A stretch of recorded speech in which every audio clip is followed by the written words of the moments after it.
Let me tell you something about confidence. Real confidence is quiet. It doesn't announce itself. It doesn't need to perform. It doesn't need an audience.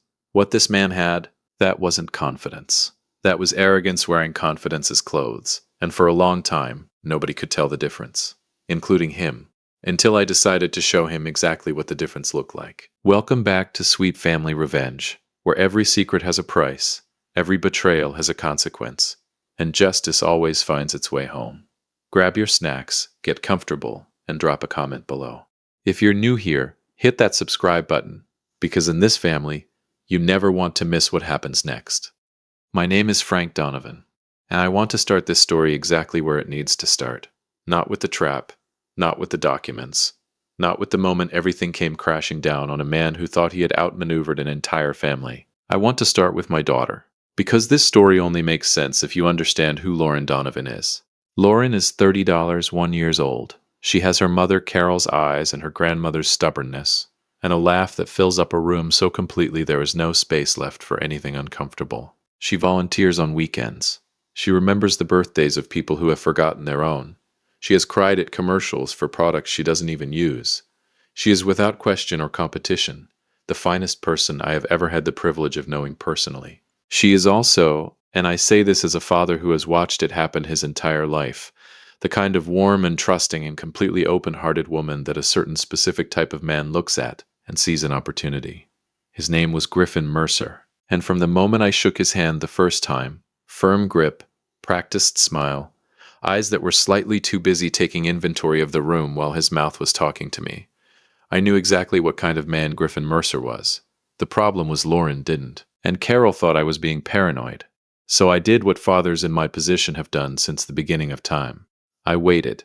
I watched, and I kept my mouth shut and my eyes open. I did not have to wait long. The engagement party was held at our home in Lake Forest on a Saturday evening in late September. Carol had been planning it for 6 weeks. Ivory roses everywhere, Lauren's favorite since she was 7 years old. A string quartet on the lawn. Caterers who moved through the garden like well-dressed ghosts, keeping glasses full and trays circulating with the quiet efficiency of people who understood that the real business of these events happened in the spaces between the formal moments. Lauren looked extraordinary. Cream dress, hair up, laughing with her cousins near the fountain. She caught my eye from across the garden and gave me the smile she'd been giving me since she was 4 years old. The one that means everything is perfect, Dad, and I raised my glass toward her. I was happy, genuinely happy. Whatever my reservations about Griffin Mercer, my daughter was glowing, and a father does not stand in the way of his daughter glowing. I had stepped away from the main gathering to check on the caterers near the side terrace. The garden was arranged with tall arrangements of ivory roses along the stone pillars that bordered the terrace. Carol's design, elegant and deliberate, the kind of thing that made the space feel both intimate and grand simultaneously. I was standing just behind one of those pillars, partially obscured, checking a text from our event coordinator, when I heard voices around the corner. 2 men, close together, the lowered but not low enough voices of people who believed they were having a private conversation at a party. I recognized the first voice immediately. Griffin. I'm just saying, man. 40 million. 40. Her father owns a helicopter. That was not Griffin's voice. That was someone else. Higher. Looser. The voice of someone who had already had one too many glasses of the good champagne. He owns 2, Griffin said. And keep your voice down. I'm proud of you, man. When you first pointed her out at that gala, I thought you were reaching, but look at you now. Engaged. Living the dream. I went completely still. Pointed her out. Between you and me, Griffin said, and his voice dropped to the register of a man who thinks he is completely alone in the world. I like Lauren. She's a sweet girl. But this? I heard the subtle gesture in his pause, the indication of everything around him. My home. My family. My life's work. This is the actual plan. You don't find opportunities like this twice. What about the whole love and marriage thing? I'll be a great husband. She'll never want for anything. I'll make her happy. I'm not a monster. A laugh from the other one. Just a strategist. Exactly, Griffin said, and I could hear the smile in it, the satisfied, self-congratulating smile of a man who believes he is the smartest person at a party being thrown in his honor. Just a very, very good strategist. I stood behind that pillar of ivory roses, with a glass of champagne held perfectly still in my hand, and I made a decision. I was not going to walk around that pillar. I was not going to confront Griffin Mercer in my garden in front of my daughter and our guests. I was not going to give him the warning that might make him careful, the scene that might make Lauren defensive, or the explosion that might damage the very person I was trying to protect. I was going to do something much, much better. I was going to build a room around him, and I was going to wait for him to walk to the center of it all by himself.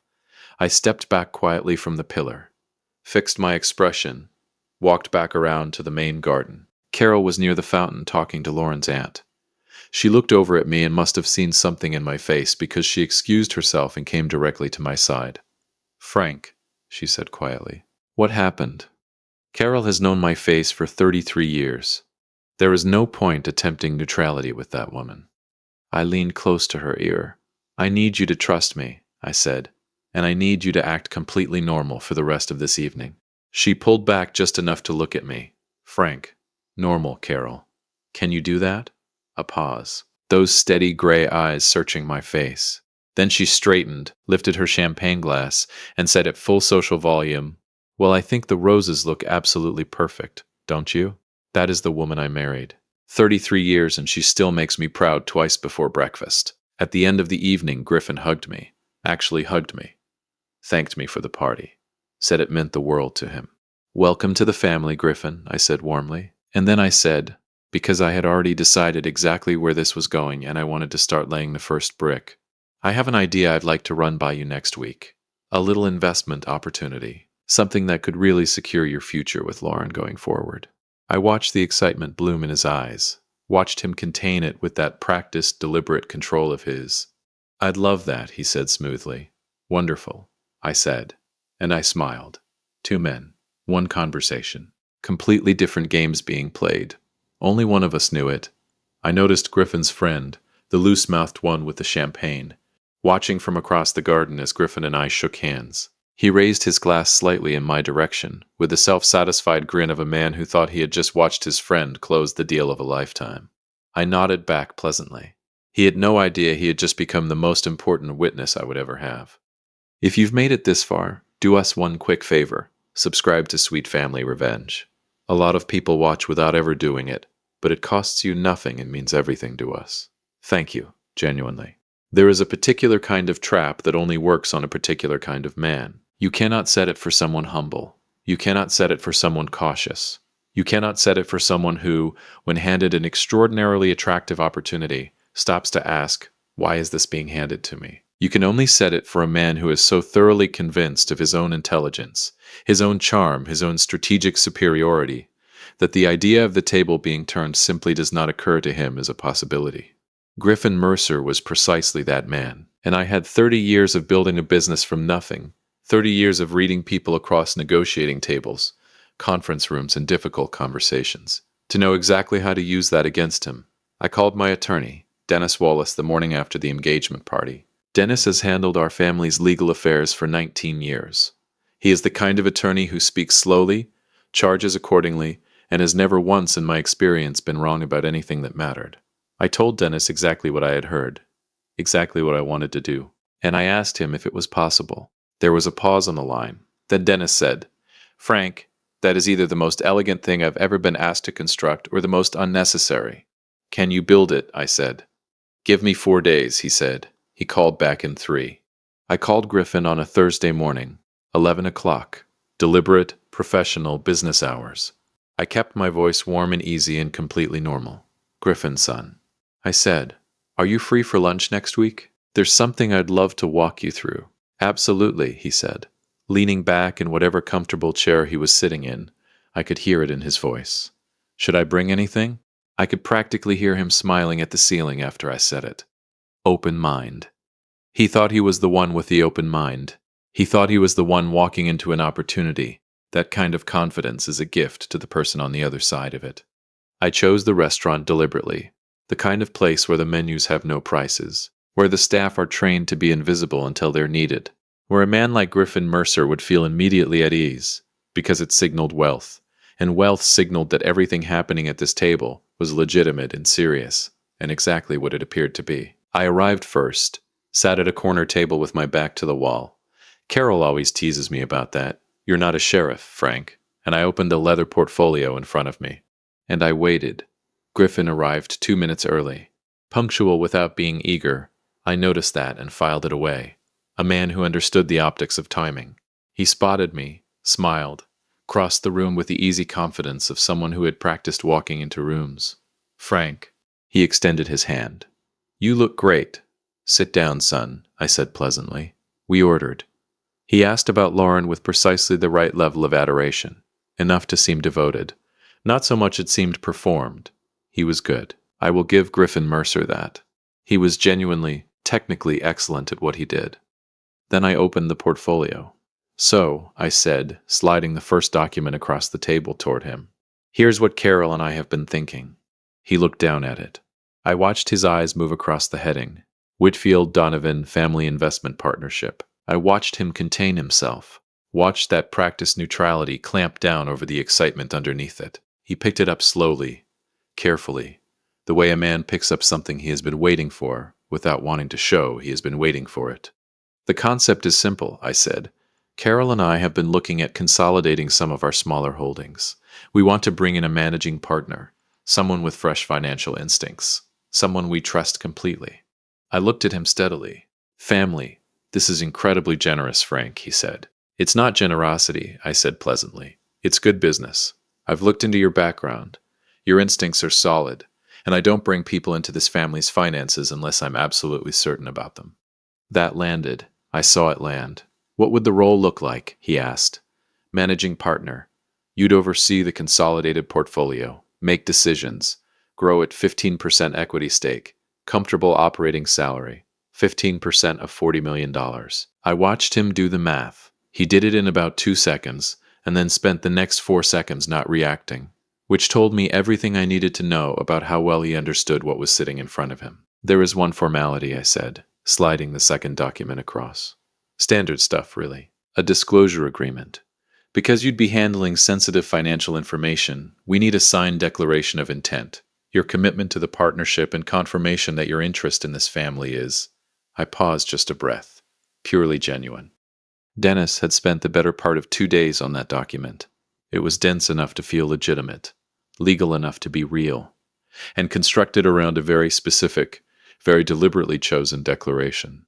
A signed statement confirming that Griffin Mercer's involvement with the Donovan family was not motivated by independent personal financial gain. In writing, with a blank line at the bottom, Griffin picked it up. I sipped my water and looked at the painting on the wall beside us, with the complete relaxed disinterest of a man for whom this document was the least interesting thing in the room. From the corner of my eye, I watched him read. He was good. He was thorough. He spent 4 full minutes on it. Longer than a man who was simply going to sign, shorter than a man who was genuinely uncertain. Then he looked up. Do you need time? I asked without looking away from the painting. And here is the moment.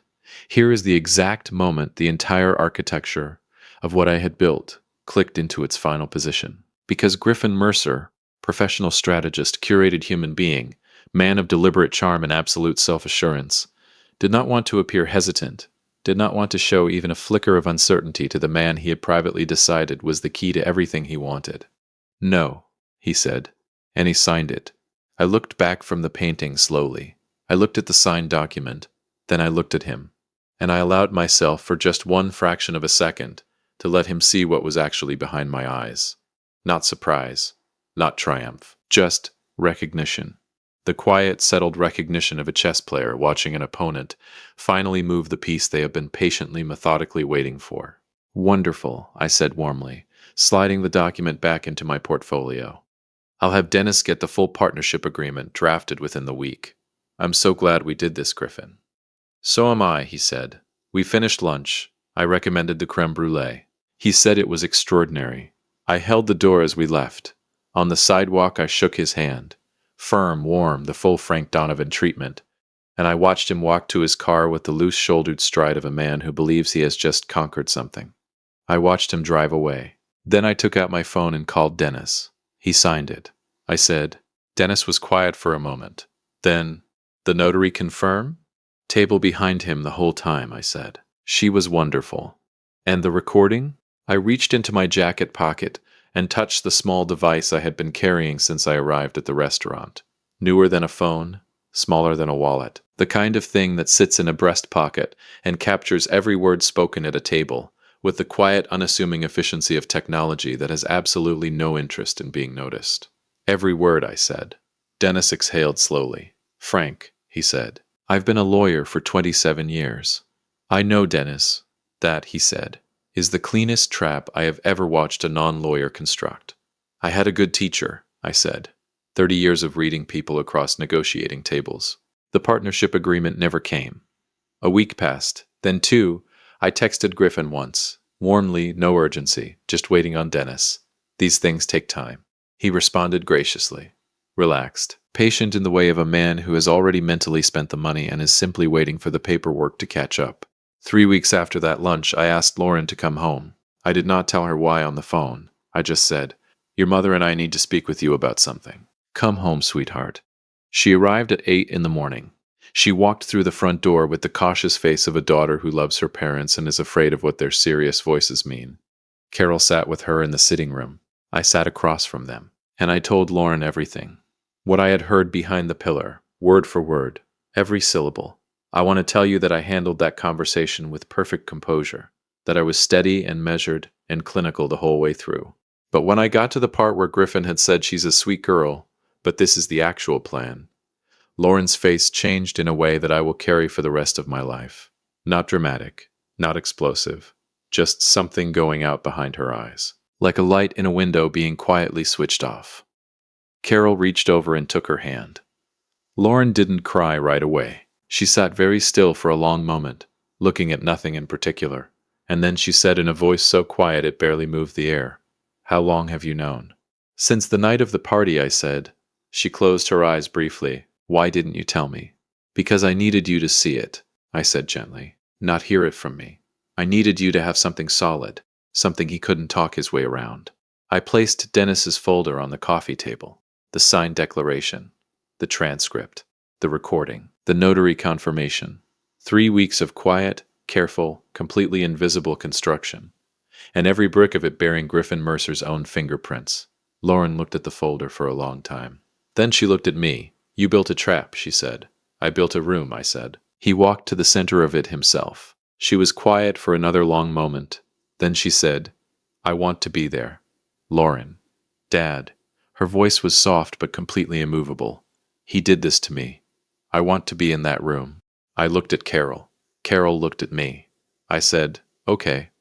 If you've been with Sweet Family Revenge for a while and want these stories to keep coming, it truly helps when you hit that like button and subscribe. 97% of people never do, but it's what keeps this community alive and these stories coming. Thank you, for real. Griffin arrived at 9 in the morning. The gate opened slowly as his car came up the drive. He walked to the front door with that same easy practice stride, the stride of a man who fully expected the next hour to be a formality before the money started moving. I opened the door before he could knock. He looked at my face, and for just a fraction of a second, just the smallest flicker, something uncertain moved across his. Come in, Griffin, I said quietly. I led him to the sitting room. Lauren was on the sofa, red-eyed but straight-backed, holding a throw pillow in her lap with both hands like something to hold on to.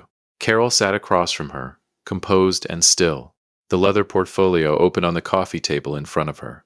Beside the portfolio, the recording device. Beside that, the printed transcript. Griffin looked at the table, and I watched the moment, the exact identifiable moment, when a man realizes that everything he thought he was building was actually being built around him. Not a foundation, a cage. He sat down because I gestured to the chair, and because his legs made the decision before his brain fully caught up. I want to be very clear about where we are, Carol said, her voice smooth and unhurried and absolutely terrifying in its pleasantness. So there's no confusion going forward. She opened the portfolio, laid 3 documents side by side on the coffee table like she was dealing cards, which was exactly what she was doing. This, she touched the first document, is the signed declaration, your handwriting, your signature, witnessed and notarized. She touched the second. This is a full transcript of the conversation you had with your friend at the engagement party, time-stamped, corroborated by 2 witnesses who were present and have already given written statements. She touched the third, And this is a letter from our attorney outlining your legal exposure, given the direct contradiction between what you signed and what you said. She folded her hands on top of the portfolio. Any questions so far? Griffin opened his mouth. Nothing useful came out. For the first time in his adult life, the performance had no script. I stood by the window with my back partially turned, not because I was giving him mercy, but because I genuinely did not trust myself to look at him directly yet.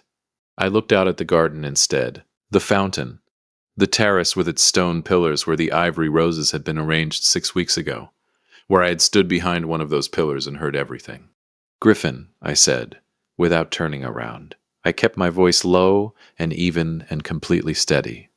I loaded trucks at 4 in the morning for 11 years to build what this family has. I missed birthdays. I missed holidays. I missed things I cannot get back, because I was building something that would last. I turned around then, and I made sure he saw my face clearly. Not rage. I did not give him rage. Rage would have been a gift, something dramatic and scalding and containable. What I gave him was worse. I gave him the face of a man who had seen something he loved, treated carelessly by someone who never deserved to touch it. You sat at my table, I said quietly. You looked me in the eye and let me believe you were worthy of my daughter. The word worthy landed in that room like a stone dropped from a great height. Frank, he started. I'm not finished. He closed his mouth. What happens next, I said, depends entirely on the next 60 seconds of your life. Lauren had not looked at Griffin since he sat down. She was staring at the floor with her jaw tight and her fingers working the fringe of the pillow in her lap. Then she looked up, and she looked at him the way people look at something they once valued, that they now simply need to be removed from their presence. I knew something was wrong, she said quietly. I told myself I was being paranoid. I told my therapist I had trust issues. A short, sad sound that was not quite a laugh. I literally apologized to you for not trusting you enough. Do you remember that? He did. I could see it on his face, he remembered. I don't want to hear anything you have to say, Lauren said, with a finality that was more devastating than any amount of shouting could have been. Not an explanation. Not an apology. Not your voice in this room. She set the pillow down neatly. She stood up, and she walked out. She did not slam the door. That was the part that I think finished him. She just closed it gently, the way you close a door on a room you are done with, and the soft click of it was somehow louder than anything she could have said, which left Griffin Mercer alone with Carol and me. Carol reached into the portfolio one final time, slid the last document across the coffee table with 2 fingers. This is a non-disclosure agreement, she said. Before you assume it protects us, read the title. He looked down. Non-disclosure and reputational liability agreement, executed against Griffin Allen Mercer. It protects Lauren, Carol said. It protects this family. And it outlines in considerable detail what happens if you ever discuss this family, this situation, or my daughter, publicly, privately, or in any digital format, without authorization. She paused. Our attorney described the financial penalties as... She looked at me. Obliterating, I said flatly. Obliterating, Carol confirmed pleasantly. Sign it. And if I don't, he said. It came out more defensive than he intended. The first crack in the composure. Carol tilted her head very slightly. Then the story becomes public on its own, she said. The declaration, the recording, the transcript, all of it, to your employer, to your professional network, to every contact you have spent 6 years carefully cultivating in this city. She let it breathe for one full second. Chicago is a large city, Griffin, but the circles you've been working so hard to enter, remarkably small. He picked up the pen. He signed it. Of course he signed it. Carol collected the document, slid everything back into the portfolio, closed it with a soft final click that I could see land somewhere behind his sternum. She stood, straightened her jacket, looked at him one last time. The ring, she said simply. He had it out of his pocket in 10 seconds flat. Set it on the coffee table without being asked twice. Carol looked at it, then at him. I knew what you were the night of that party, she said quietly. I heard every word you said to your friend, and I made a decision, right there in that garden, that I would not scream. I would not confront you. I would not give you the warning that might have made you careful. She picked up the portfolio. I would simply build the room around you, and wait for you to walk to the center of it yourself. She paused at the door. You did it faster than I expected, by the way. Then she turned her head just slightly. just enough. Get out of my house. I walked Griffin to the front door myself, not out of courtesy, out of the specific, deliberate intention of being the last thing he saw as he left. I wanted him to walk past me through that door the same way he had walked in, except this time I wanted him to feel in his bones the full weight of every decision that had brought him to this threshold. He stopped on the front step, turned back once, looked at me. I don't know what he was looking for. An out, a final angle, some version of this ending where he still came away with something. I looked back at him the way I look at a foundation that has been poured wrong. Not angry, not triumphant, just done. The door closed, the gate at the end of the drive opened slowly, deliberately. The way it had opened the very first time he came here, like it wanted you to feel something as you passed through it. On the way in, it had made him feel powerful. On the way out, I imagine it made him feel exactly what he was. Small. I heard about Griffin's friend, the loose-mouthed one from the party, about 2 weeks after everything collapsed. Apparently Griffin had called him the morning after. Apparently there had been a conversation that ended with the friend hanging up and not picking up again. I heard this through a mutual contact, and I want to be honest with you. I felt nothing in particular about it. The friend had handed me exactly what I needed the moment he opened his mouth at that party. His carelessness had done more to protect my daughter than anything I could have engineered myself. In a way, I owed him something. Not gratitude exactly, just acknowledgement. Some men contribute to justice without ever meaning to. He was one of them. 3 weeks later, I heard through a mutual contact that Lauren was doing well. She and Carol had gone to Italy together, just the two of them. Lauren called me from a vineyard outside Florence at 11 o'clock, her time.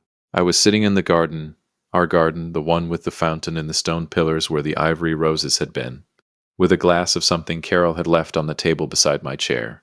The evening light was low and warm, and the garden was completely quiet. Her voice came through the phone full of something I had not heard in it for months. Not relief exactly, something deeper than relief.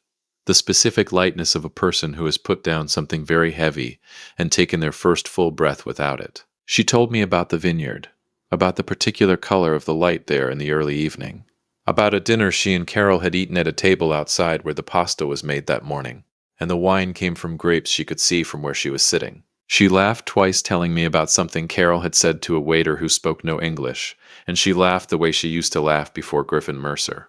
With her whole self, nothing held back, no part of her monitoring the room for how it landed. She sounded like herself again, not a version of herself that had been adjusted and managed and quietly diminished by a man who saw her as a corridor to something else. Herself. Fully. Completely. That phone call, right there, was worth every minute of every brick I had laid. Griffin Mercer lost some professional connections. Not publicly, not dramatically, just quietly, inevitably, the way word travels in small circles when someone has been found out. Doors that used to swing open now staying politely permanently closed. Word travels fast when the right people know the right things. It always does. I said at the beginning that real confidence is quiet. I know now, more than I ever have, exactly what that means. Because the loudest person at that engagement party was a man in a good suit clinking glasses with his friend near the ivory roses, mapping out a future that was never his to take, laughing at his own cleverness. Certain he was the smartest person in that garden, and the quietest person in that garden was a father standing 6 feet away behind a pillar of ivory roses, listening, waiting, winning. If you liked this story, join our community by hitting that like button and subscribing for more real, raw, and family-centered stories on Sweet Family Revenge. And as always, thank you, genuinely, for being part of this family.